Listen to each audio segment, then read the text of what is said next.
Hey Abhishek, here's something wild. Every time you flush a toilet, you're actually starting an invisible rescue mission. Billions of tiny workers are about to clean up that mess, and they do it for free. So sewage treatment isn't about chemicals or fancy filters doing all the work. It's actually a biological process. We're using living organisms, mostly bacteria, to break down all the organic waste that comes through. These microbes are nature's recyclers, and we've just learned to put them to work at scale. Treatment happens in stages. First, the wastewater flows into settling tanks where physical stuff, the solids, just sink to the bottom by gravity. This is primary treatment, and it's pretty simple. But here's the thing, this only removes the big chunks. All the dissolved organic matter, the stuff you can't see, is still floating around in the water. Now Abhishek, here's where it gets interesting. Secondary treatment is where our microbial workers really shine. The partially cleaned water moves to aeration tanks and we pump in tons of oxygen. Why?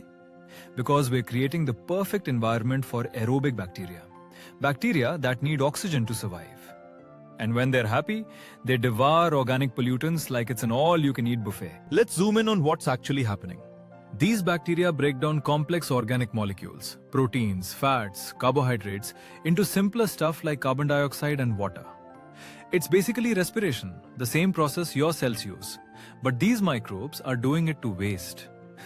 They're turning sewage into harmless byproducts. The most common method is called activated sludge. After the bacteria do their work, the mixture goes to another settling tank.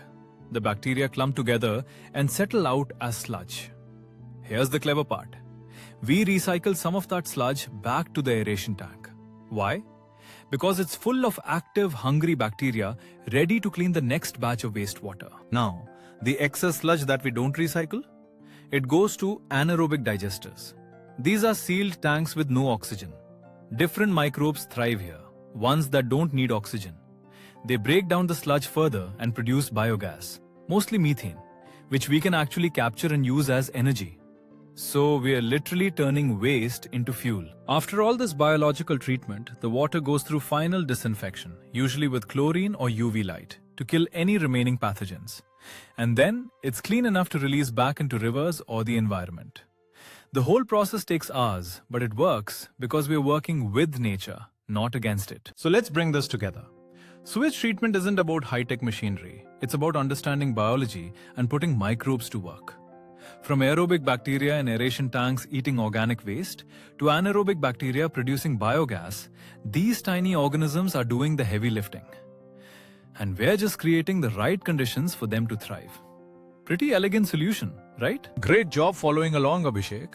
Next time you see a wastewater treatment plant, remember there's an entire ecosystem of microbes working 24/7 inside, cleaning our water and even generating energy.